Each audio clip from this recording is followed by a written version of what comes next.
What's up guys, it's Nicole, also known as Nikki Vegan, and welcome to part 5 of my week-long back to school lunch series. If you don't already know, I've been doing a whole week of vegan back to school lunch recipes, and this is the 4th year in a row. So if you've missed any of the videos from this year or the past couple of years, I will make sure to link them in the description box below, so you will have a total of 20 easy back to school lunch recipe ideas that will hopefully make going back to school or packing your lunch for work a little bit more fun. My friends Jasmine and Chris are also going to be doing a back to school lunch video. We're kind of collabing together, so I will make sure that I link their video in the description box as well, because their recipes are so good, like healthier versions of comfort food, all 100% plant-based and all very, very easy. We kind of have a similar style in that way. We like really approachable but delicious food. So I think you guys are really going to enjoy their videos. I will link them down below like I said, but for now, let's get into maybe my favorite lunch of the week.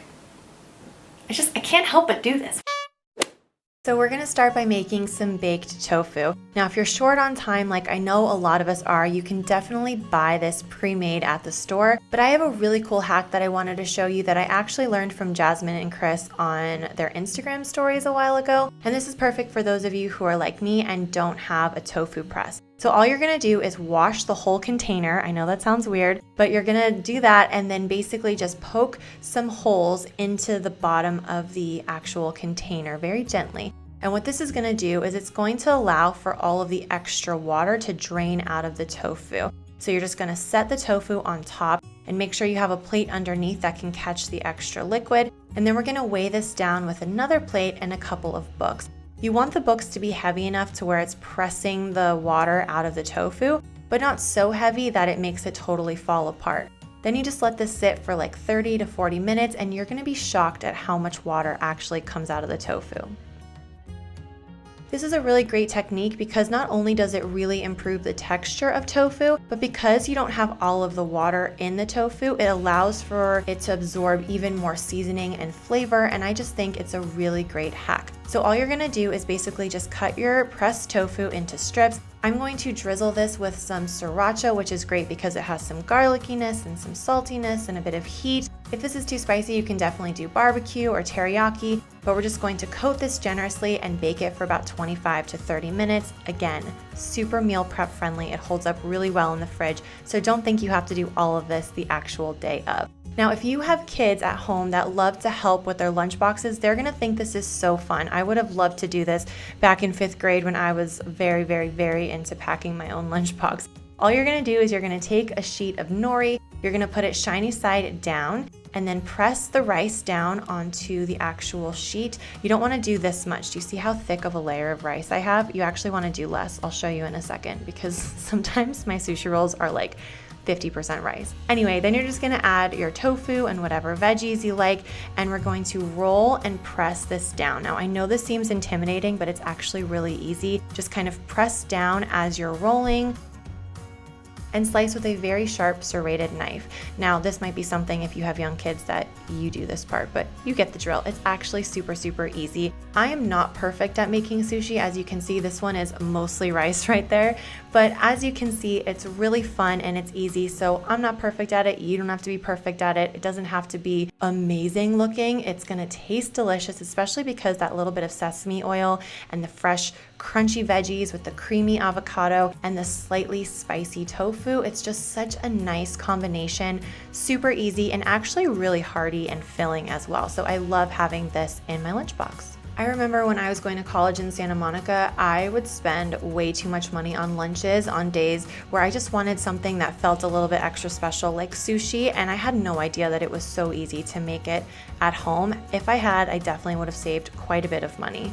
That being said, I also spent a lot of money on snack foods, and I feel like that is so unnecessary because you can really have fun customizing your own snacks for your lunchbox. One thing I love to do is make my own popcorn, and what I'm gonna do is I'm gonna make kind of like a spice rub to toss with the popcorn, and it is so delicious. So I'm just gonna take some olive oil, or you could do melted coconut oil, along with some sea salt, cumin, smoked paprika, black pepper, and nutritional yeast. Now this combination is so great because it's kind of earthy from the cumin and it's smoky from the paprika, and you have that slight cheesiness from the nutritional yeast. It is honestly so good, and all you have to do is mix it together and gently toss your popcorn until every single little nook and cranny is totally coated with your spice mixture, and it's ready to serve. Not only is this a really great item for lunches or snack time, but it's also a really great thing to know how to do for those days where you come home. Let's say it's a Friday afternoon, you've been at school or work all day,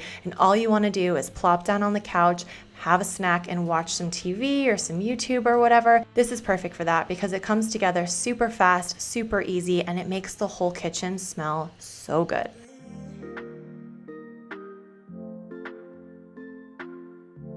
When I pack up my lunch on this day, I like to make sure that I include a little side of soy sauce or tamari. I will often also have like a separate snack box that has the popcorn. I'll do a handful of nuts. On this day, I decided cashew nuts was what I wanted. Also some fresh fruit, and I'll do some leftover veggies as well. So like the extra cucumbers and carrot sticks are really nice with this, very easy to snack on throughout the day. You can even add a little bit of the leftover tofu alongside of your sushi. So this is a very filling, hearty, fiber-rich, plant-based meal that is beautiful and feels a little extra special for Friday. For Jasmine and Chris's lunchbox, they went ahead and made sushi sandwiches, collard green burritos, and sun-dried tomato pesto pasta. All vegan and very nutritious. They even packed some snacks to go along with it. As you can see, their lunchboxes are colorful and look delicious, so make sure you check out the description box below to see that video. All right, and that concludes another year of a week-long back-to-school lunch series. I've been working really hard on this. I hope that you guys have enjoyed it. I've really enjoyed putting this together, and it's been really fun to kind of come up with new creative ideas that hopefully will inspire you guys to make your own lunches, because I know that it can seem boring and it can seem like not very convenient or not very delicious, but I promise you it can be delicious and something you really, really look forward to. Kind of a bright spot in your day that saves you time, saves you money, and gets you eating a little bit healthier. So I hope that you guys enjoyed this series. If you did, please give it a thumbs up. Subscribe to my channel. I have a new video coming for you this Sunday. It is a new What I Ate in a Day video. Those are my favorite to film. So I hope you guys love it, and I will see you guys then. Bye.